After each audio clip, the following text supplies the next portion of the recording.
गुरुर्ब्रह्मा गुरुर्विष्णु गुरुदेव महेश्वर गुरु साक्षात परम ब्रह्म तस्मै श्री गुरु। ऐसे ही परम ब्रह्म गुरु के स्वरूप ने मुझे पहली बार दीक्षा दिया जब मैं 10th क्लास में था, 10वीं कक्षा में पढ़ता था। और उन्होंने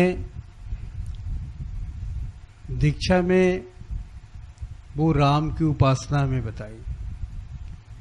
उन्होंने कहा वो राम कैसा है जिस राम की मैं दीक्षा दे रहा हूं। तो उन्होंने कहा, परिभाषित करते हुए कहा कि रमन्ते योगिना यस्मन्तितः राम, इस राम की मैं दीक्षा दे रहा हूं। वो राम 4 तरह के होते हैं।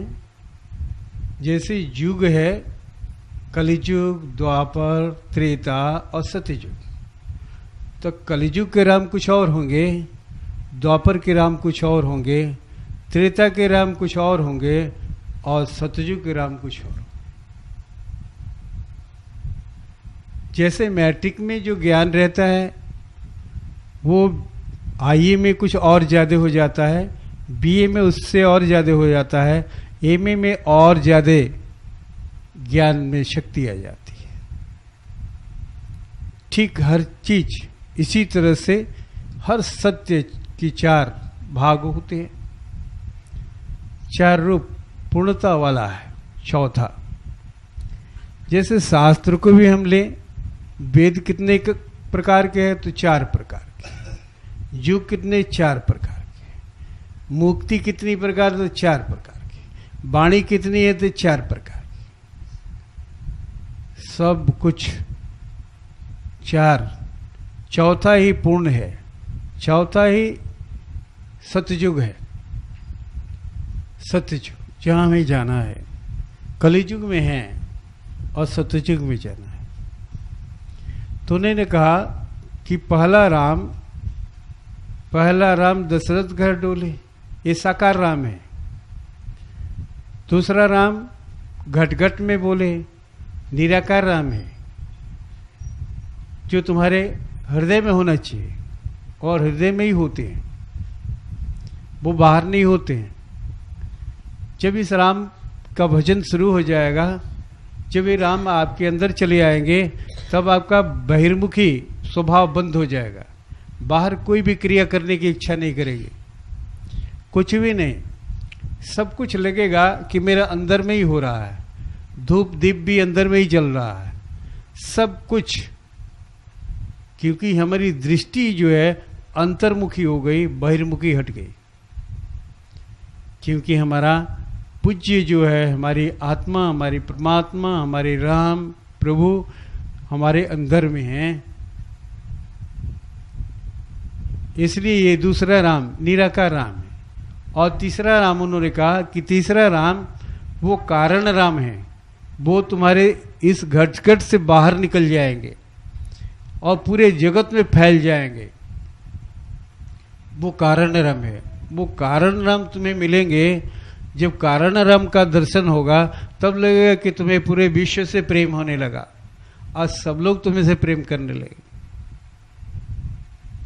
अभी तुम्हारे घटघट का राम के प्रति और तुम्हारा राम के प्रति, राम का तुम्हारे प्रति ही प्रेम होगा, लेकिन जगत का प्रेम नहीं होगा।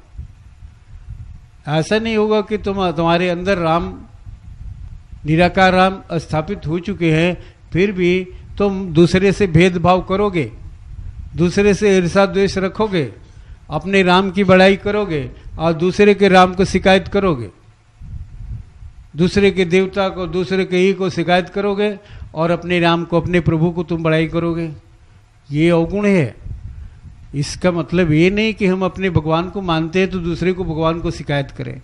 ऐसा नहीं कि हम अपने गुरु को मानते हैं, बड़ा गुरुनिष्ठ हैं, तो हम दूसरे के गुरु को शिकायत करें। ऐसा नहीं होना चाहिए। उन्होंने कहा ऐसा नहीं होना चाहिए। लेकिन जब तक ले तुम अंतर्मुखी राम को पकड़े रहोगे और ये काम नहीं पूरा कर पाओगे, तब तक ले तुम्हारे अंदर में ये बात होगी ही होगी। बार बार चिताया जाएगा, बार बार समझाया जाएगा, लेकिन तुम वहाँ हो नहीं जहाँ समझाया जा रहा है, तो वो तुम हो नहीं, तो इसलिए बार बार स्लिप कर जाओगे, फिसल जाओगे, और वही नुकसान पड़ेगा कि तुम्हें कभी भी बाहर के राम यानी कारण राम का कभी दर्शन नहीं हो पाएगा। कारण राम इतना सूक्ष्म है कि पता ही नहीं चलेगा तुम्हें उन्हें होना।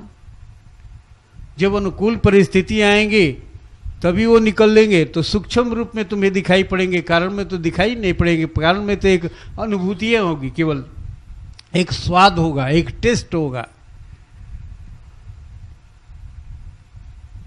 और उनका कोई निराकार रूप भी नहीं पता चलेगा तुम्हें कि पहचान पाओगे, बस स्वाद स्वाद। तो जैसे स्वाद लगेगा वैसे तुम ठहर जाओगे कि यहाँ लग रहा है कि कुछ है, कुछ यहाँ पर मिला, मुझे यहाँ कोई स्वाद मिला, इस तरह से ऐसा करने से यहाँ बड़ा स्वाद मिला, क्योंकि उनका कोई रूप नहीं है कि उसे पकड़ सकते हो, लेकिन गुण तो है, गुण तो है, गुण रहेंगे। रूप तो नष्ट हो जाते हैं, राम आए और उनके रूप नष्ट हो गए, राम चले गए, कृष्ण आए, कृष्ण चले गए, सब नाम ही चले गए, लेकिन उनका नाम तो है अभी भी। बड़ी सूक्ष्म शक्तियां उनके नाम में अभी भी सूक्ष्म शक्तियां हैं, लेकिन उसे निकालना केवल गुरु ही जानता है, दूसरा कोई नहीं जानता। वो नाम आपके पास है, सभी भगवान का नाम आपके पास, लेकिन उनके अंदर में जो उनकी शक्तियां हैं वो आप नहीं निकाल सकते हो, खोलने नहीं आएगा। तो उन्होंने कहा कि मैंने तुम्हें दूसरे राम की दीक्षा दे रहा हूं, जो घट घट में है, निराकार है, जो क्योंकि पहली राम कि तुम पाठशाला में पढ़ चुके हो, अगले जन्म में तुम्हारा पहला राम का कोर्स पूरा हो चुका है, इसलिए पहले राम में नहीं दूसरे राम की मैं शिक्षा दे रहा हूं, यहां से तुम्हें आगे बढ़ना है। और उन्होंने कहा रमनते योगिना यशवंतित, तुम्हारा राम ऐसे ही होंगे जो रम रहे हैं, जो ठहरे हुए हैं, जो वर्तमान बनाए हुए हैं, जो योगी लोग उसी शक्ति में अपने को रमाते हैं, रमे हुए हैं। योगी लोग जिस शक्ति में रम रहे हैं, उसी में खो रहे हैं, वही शक्ति का नाम राम है जो तुम्हारे अंदर है। इसलिए रमना सीखो, वहां ठहरना सीखो, और होश में ठहरना सीखो, बेहोश में नहीं। बेहोश में ठहरना कुछ दिन के लिए हो सकता है, लेकिन सारा जीवन के लिए बेहोशी में ठहरना नहीं। लेकिन बेहोश में ठहरना तो हमें अच्छा लगता है, बेहोश में ठहरना अच्छा लगता है कि हम चाहे बेहोश हो जाएं, बेहोश होकर के ध्यान करें कि बेहोश हो पता नहीं चले। हाँ ठीक है, थोड़ी देर के लिए वो सही, वो क्योंकि उससे बहुत तुम्हें टेस्ट मिलता है, लेकिन होश में होना चाहिए ताकि राम को समझ सको। बेहोश हो जाओगे तो राम को कैसे समझोगे, कैसे परिचय होगा उनसे? परिचय के लिए तो तुम्हें होश में रहना ही पड़ेगा। इसलिए उन्होंने कहा कि इस राम की उन्होंने दीक्षा दी, और कि ताकि तुम तीसरे राम में पहुंच सको, क्योंकि हम सब ऐसे नहीं है कि एक जन्म से ये काम कर रहे हैं, क्योंकि एक जन्म से काम होने वाला नहीं है। किसी का भी एक जन्म में काम नहीं होता है कि राम तक पहुंच जाए, एक जन्म का काम नहीं है, कई जन्म लग जाते हैं। हो सकता है कि कई जन्म हम बिता के आए हैं, तब तो इतना सुन रहे हैं, सुनने के लिए तैयार हैं, और इसके पीछे हम चल रहे हैं, सुनना चाहते हैं। वरना कई जन्म से नहीं आए होते। अगर प्रथम जन्म होता, पशु जोनि से हम आए होते, मनुष्य जोनि में पहले नहीं होते, हम वे भगवान के नाम सुने नहीं होते, तो आज सुनने के लिए हम तैयार भी नहीं होते। निसंदेह सुनने के लिए आप तैयार हैं, और आप सुनना आपको अच्छा लग रहा है, तो निसंदेह ये पूर्व जन्म का संस्कार है। वरना पहली बार जो मनुष्य जोनि में आए हैं, उन्हें सुनना अच्छा नहीं लगता है, उन्हें तो सुनना अच्छा नहीं लगता है, क्योंकि मनुष्य योनि से जो ये लोग इस योनि में, मनुष्य योनि से ही मनुष्य योनि में जो लोग आए हैं, और उस योनि में कहीं ना कहीं कुछ सुने ही है, सुने हैं, और सुने हैं तो संस्कार तो है, और संस्कार है तो आप सुनना चाहेंगे। जब एक बार सुनना चाहेंगे तो फिर बार बार सुनना चाहेंगे। अरे माँ मीरा 8 बरस की बच्ची थी, 8 बरस की बच्ची, और पहली बार उसने सुना कि ये ठाकुर जी हैं। पत्थर के ठाकुर जी को एक साधु जो माँ मीरा के बगीचा में ठहरा हुआ था, रानी थी, राजघराने में पैदा हुई थी, और खेलते हुए अपने महल से निकली और बगीचा में खेलते हुए चली गई। बगीचा भी महल से घिरा हुआ था, चारों तरफ से घिरा हुआ था, और उसी बगीचा में एक साधु ठहरा हुआ था जो स्नान करके, और ठाकुर जी को भी, पत्थर के ठाकुर जी रखे थे, झोली से निकाले उन्होंने और निकाल कर स्नान कराया, भगवान को टीका उका लगाया। माँ मीरा 8 बरस की बच्ची थी, खेलती हुई चली गई। बोले बाबा बाबा ये क्या कर रहे हो? तो बेटा ये ठाकुर जी ने। ठाकुर जी?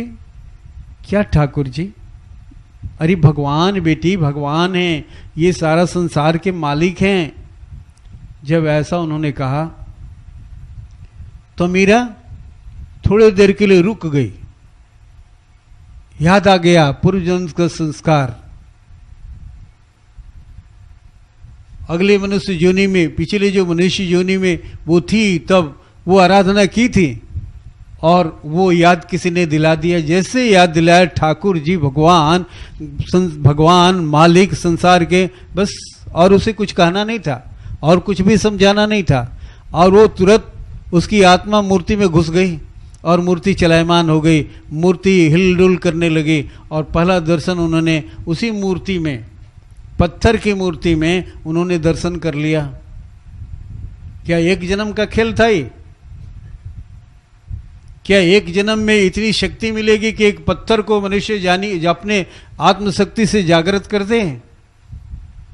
और इतना एक बार, एक छोटी सी बच्ची को एक बार कहा गया और एक ही बार में वो विश्वास हो गया।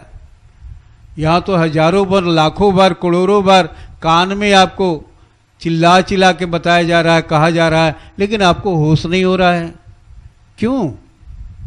और छोटी की बच्ची को कोई माइक लगा के नहीं बोलना पड़ा था, बात बड़ी साधारण सी बड़ी थी, चलते फिरते लहजे में पंडित जी ने बताया था, और उनके अंदर में घर कर गया। क्यों? पिछले जन्म की कर्तव्य थी, उन्होंने किया था, वो उस कर्म किया था, इसलिए बड़ी जोर की गति से वो चलने लगी, बड़ी जोर की गति से चलने लगी उस तरफ। फिर तो वो रीझ गई कि वो हमको वही चाहिए प्रभु, हमको वही चाहिए, वो मूर्ति दे दो, मैंने मूर्ति में देखा है, भगवान को मैंने मूर्ति में देखा है। छोटी सी बच्ची, कोई ज्ञान नहीं है कि क्या हुआ, इसके पीछे विज्ञान था, क्या सत्य है, क्या धर्म है, वो नहीं पता। कितना भूली, कितनी भूली भाली थी, कितनी, कोई राज नहीं समझ रही, लेकिन ये समझ रही कि इस मूर्ति में मैंने दर्शन किया था, और वो कौन था ये पता नहीं, और कैसे हुआ ये भी पता नहीं।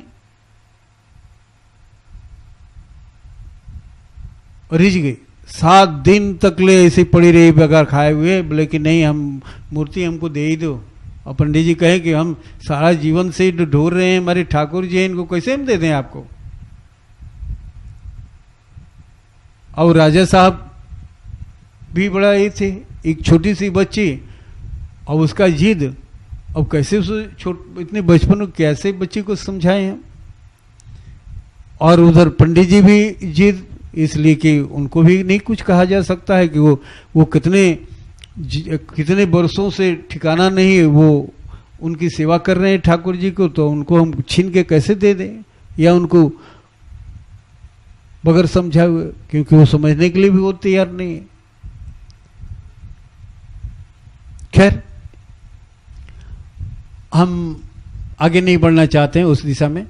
और एक उदाहरण आपको दिया कि कहने का मतलब ये है कि कितने जन्मों की जो पुण्य है पूजा का, या कितने जन्मों ने हमने किया है, तभी हमें ये आज सुनने के लिए बाध्य है, सुनने में अच्छा लगता है, या कभी कभी सोचते हैं कि हमें करना चाहिए, और कभी कभी जानने की उत्सुकता होती है कि और क्या है, कैसे है, सत्य क्या है, इसके पीछे जानना चाहते हैं। यही है तो संस्कार, कई जन्मों का संस्कार जो हमें बाध्य करता है,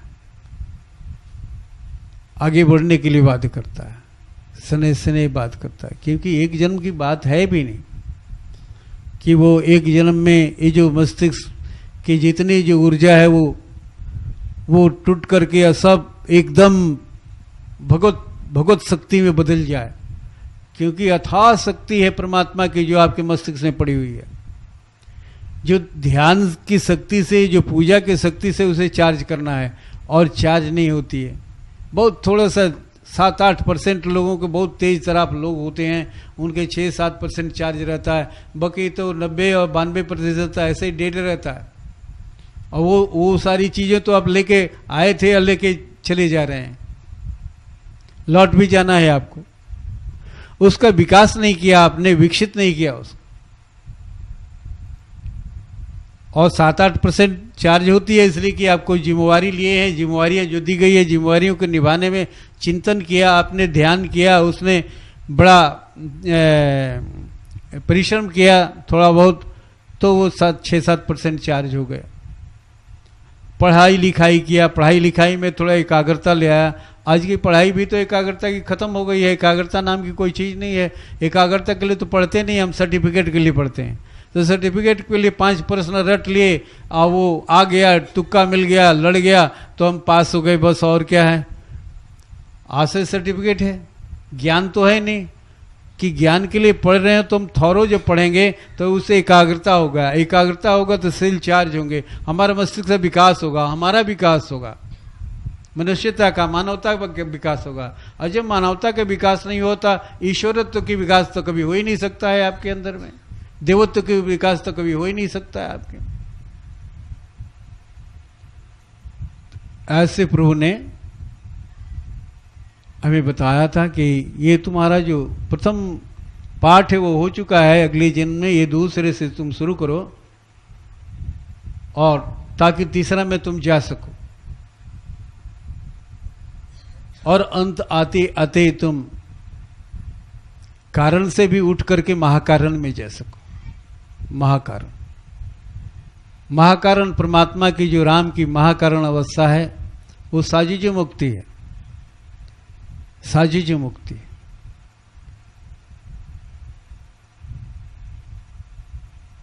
इस तरह से उन्होंने एक किया।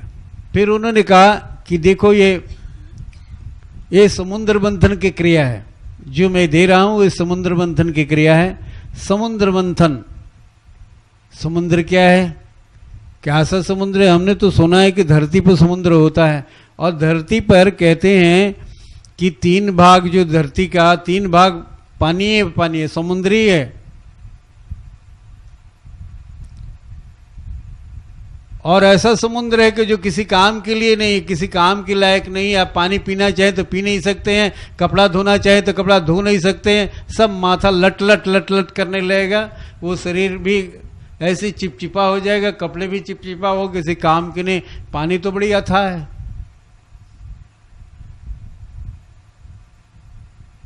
किसी काम की नहीं है भाई, है तो बहुत पानी। क्योंकि मीठे जल की जितनी भी नदियां हैं, चाहे गंगा हो, जमुना, सरस्वती हो, जो भी हो, जितनी भी नदियां बनी हैं मीठे जल की नदियां हैं, और सब बह करके समुद्र में ही जा रही हैं।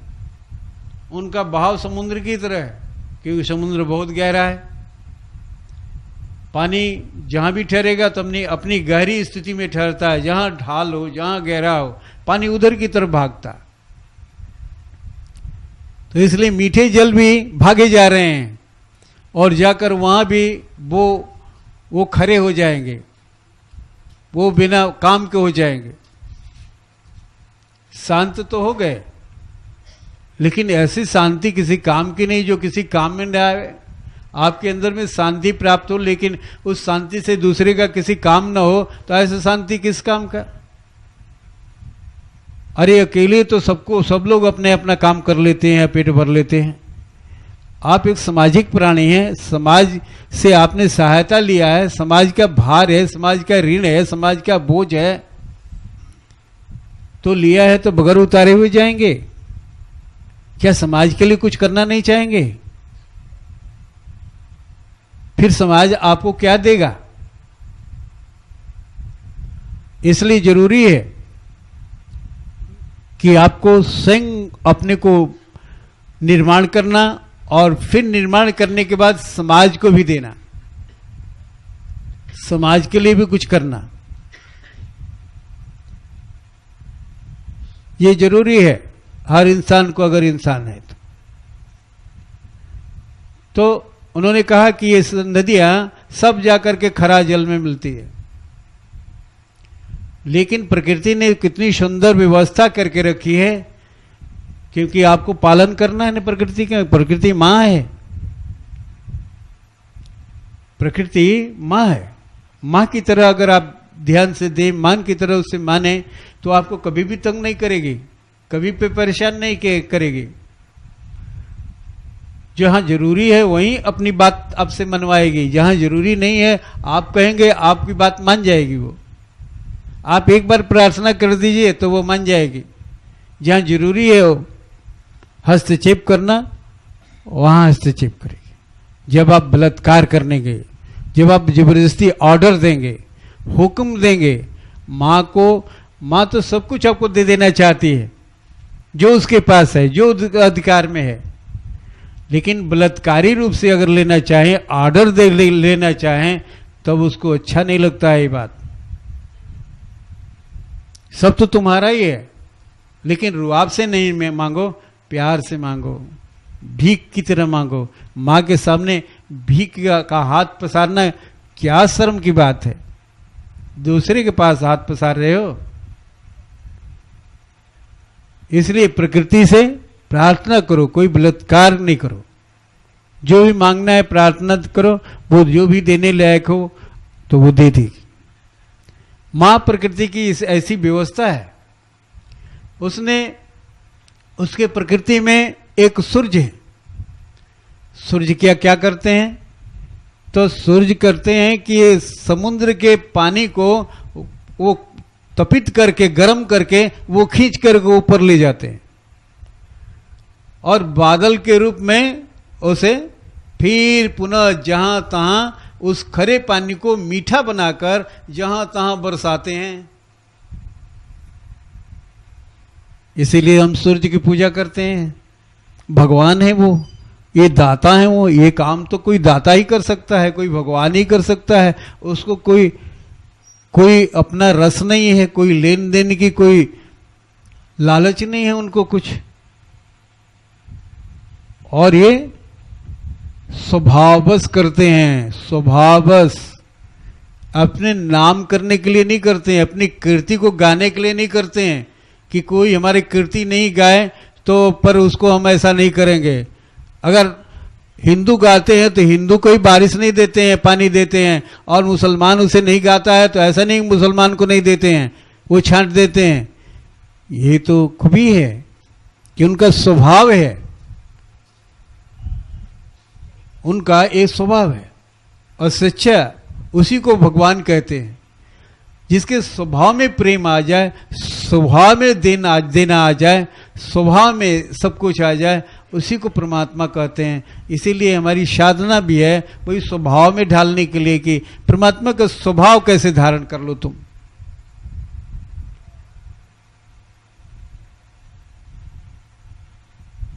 और ये सूर्य जो है वो सारे समुद्र के पानी को बार बार ले जाते हैं, वाष्प करके ऊपर ले जाते हैं, और फिर जगह जगह पर जहां जाए बादल के रूप में वो बरसाते हैं। वो बादल कौन है? वही गुरु है। गुरु का काम है ये। यहां पर बादल गुरु है, और ये काम किस तरह से सूर्यदेव करते हैं। इसलिए तो हम भगवान सूर्य को नमन करते हैं, प्रणाम करते हैं, उनकी पूजा करते हैं हम सब, क्योंकि स्वभाव बस हमें वो दे रहे हैं। तो गुरु महाराज ने कहा कि ठीक इसी तरह से तुम्हारे अंदर भी एक समुद्र है। जिस मंथन की बात मैं कर रहा हूं, उन्होंने कहा कि तुम्हारे अंदर भी, हर आदमी के अंदर एक समुद्र है, और बड़ी विशाल समुद्र है। जैसे बाहरी समुद्र में सारे पानी डगरते जा रहे हैं और उस समुद्र में मिलते जा रहे हैं, ठीक वैसे ही ये समुद्र भी तुम्हारे अंदर में गहरा है। वो समुद्र क्या है? तमोगुण का समुद्र है। तमोगुण का समुद्र तुम्हारे अंदर इतना गहरा, इतना भरा हुआ है कि सारा जो जल है तुम्हारा, भावनाओं को जो जल है, वो सब डगर करके ढलान वो बहुत गहरा में है, तो इसलिए डगर करके सब उसी तम में जाकर मिलता जा रहा है। तुम तमोगुणी होते जा रहे हो, तमोगुणी तमोगुणी, और कलिजुग पैदा कर लिए हो। तमोगुण का खजाना भर गया है। वो 3 भाग करने कि पानी 3 भाग, ये स्थल में, बाहरी दुनिया में, पृथ्वी पर 3 भाग पानी है, 1 ही भाग पृथ्वी तो थल है। ठीक ऐसे ही तुम्हारा 3 भाग वो तम है, और 1 ही भाग उसमें रज और सत्य है। 3 भाग तम का समुद्र है। इसीलिए हम इसको कलिजुग को क्या कहते हैं? 3 भाग अंधकार, यानी 3 भाग तम कलिजुग का, और 1 भाग प्रकाश। किसी तरह से जी रहे हैं, 1 भाग प्रकाश में किसी तरह से जी रहे हैं। 10 को कमरा अपने घर का बनवाया है, और 1 कमरे में आपका लाइट है, थोड़ा सा डिम डिम कर रहा है एक लाइट में। कैसे जिएंगे? 10 घर का कमरा हो तो, और इतने लोग हैं आपके घर में, परिवार में, और 1 ही कमरा उजाला है। जब उस कमरे में जाएंगे तब थोड़ा सा उजाला दिखाई पड़ेगा, कुछ लेने के लिए, पढ़ने के लिए। शेष कमरे में रहे हुए लोग तो अंधकार में ही रहेंगे ना। वो न पढ़ पाएंगे, न लिख पाएंगे, न कोई कुछ कर पाएंगे, अंधकार में रहेंगे, भूत की तरह रहेंगे। और जो उसमें जाएगा भूत बंदा चला जाएगा। वो तमोगुणी के प्रभाव से वो तम होता चला जाएगा, अंधकार में डूबता चला जाएगा, ज्ञानहीन हो जाएगा। यही तो कलिजुग है। इसी का तो नाम कलिजुग है। तो कलिजुग में 3 भाग तम ही है। तो उन्होंने कहा, गुरुजी ने कहा कि ये जो तम का जो समुद्र है, ये तुम्हें कभी जीने नहीं देगा, कभी भी सुख से नहीं जी सकते हो। हमेशा कराह, हमेशा वेदना, हमेशा दुख बनता रहेगा, होता रहेगा, चलता रहेगा। इधर छापोगे इधर खुल जाएगा, इधर ढकोगे तो इधर खुल जाएगा। ढक नहीं सकते हो। छोटा सा चिरकुट और इतना बड़ा शरीर, क्या ढकोगे? ऊपर ढको तो नीचे खाली, नीचे ढको तो ऊपर खाली, ठंडा ही ठंडा, कलश कलश। बारिश में भीगो, ठंडा में ठंडा से मरो, गर्मी में लू से मरो, शरीर नहीं ढक सकते हो। क्या स्थिति रहेगी? तो उन्होंने कहा कि बेटा, ये है समुद्र मंथन की क्रिया में जो दे रहा हूं, समुद्र मंथन की क्रिया है। ये तम रूपी जो तुम्हारे अंदर जो समुद्र है, इसी का मंथन करना है। इसी मंत्र से जो मैं मंत्र दे रहा हूं, राम का मंत्र,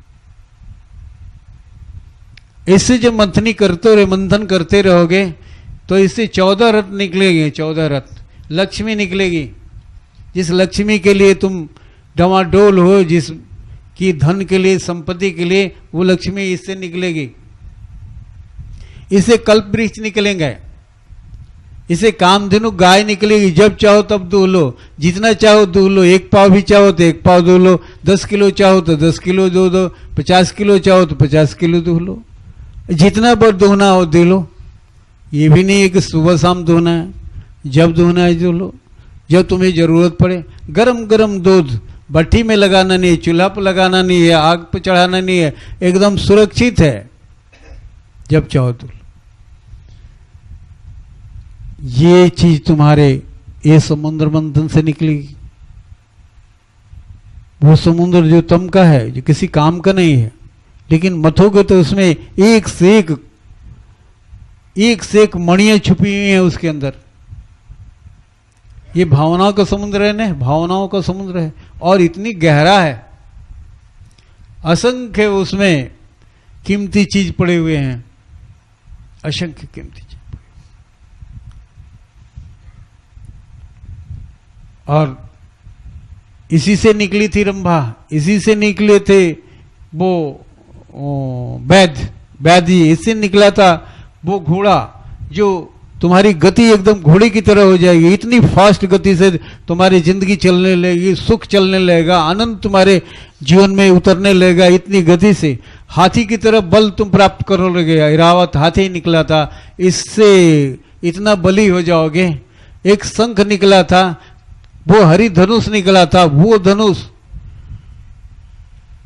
तुम्हारे अंदर से तैयार हो जाएगा, तुम्हारा मंत्र शक्ति से वो तैयार हो जाएगा। अब बाण उठाओ, ख्यालों का बाण उठाओ, और जहां मारना हो, जहां लक्ष्य बांधना है, लक्ष्य कर लो।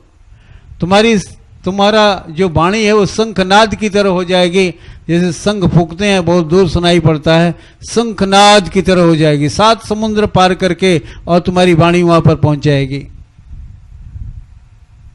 सब समुद्रों को पार करके, पासा भी पहाड़ों को, रुकावटों को छेद करते हुए तुम्हारी वाणी चल जाएगी, इतनी शक्तिशाली तुम्हारी वाणी। इसी से निकला था हलाहल, इसी से निकला था सुरा। सुरा तो देखते ही अपने जिंदगी में ध्यान करने वाला देखते हैं कि अब ध्यान करते करते हम लग रहा है कि बेहोश हो गए, सुरा ही तो पी लिए। कितना आनंद लगता है कि हमेशा पीते रहें, यही सुरा ही पीते रहें। कहेंगे कि तेरी होश में तो रहो, तो नहीं, बहुत अच्छा लगता है ये, और चाहते हो कि हम 1 घंटा नशे में चले जाए। तो ध्यान से ही निकलता है, ये समुद्र मंथन से ही निकला है शुरा, और हलाहल भी इसे निकलेगा, अमृत भी इसी से निकला है। अमृत, अमृत जहां कोई मृत्यु नहीं है। तुम्हारी साधना ऐसी है कि जहां कोई मृत्यु नहीं है, मृत्यु होती नहीं। ऐसा ये साधना समुद्र मंथन से ये सारी ये रत्न निकले थे, 14 रत्न। तो उन्होंने कहा कि समुद्र मंथन की क्रिया है, इसे अवश्य करना, और सब तुम्हारे इच्छिक वस्तु जो एक इंसान को भूख होती है वो मिलेगा, और एक इंसान का जो लक्ष्य होता है, जिस काम के लिए आया है, वो अमृत, वो भी इसी से निकलेगा, इसी से निकलेगा। सब अनंकुल चीज तुम्हारे इससे निकलेंगे, समुद्र मंथन। और समुद्र मंथन करके तुम तम से सत्य में चले जाओगे, सत्य से एक दिन सत्य से भी ऊपर उठ जाओगे, जहां कोई गुण नहीं है, त्रिगुणातीत आत्मा, जहां कोई तीनों गुणों से ऊपर हो जाओगे, इस समुद्र मंथन से।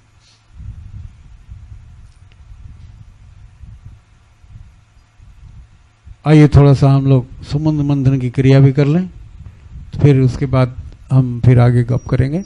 अभी थोड़ा सा ध्यान।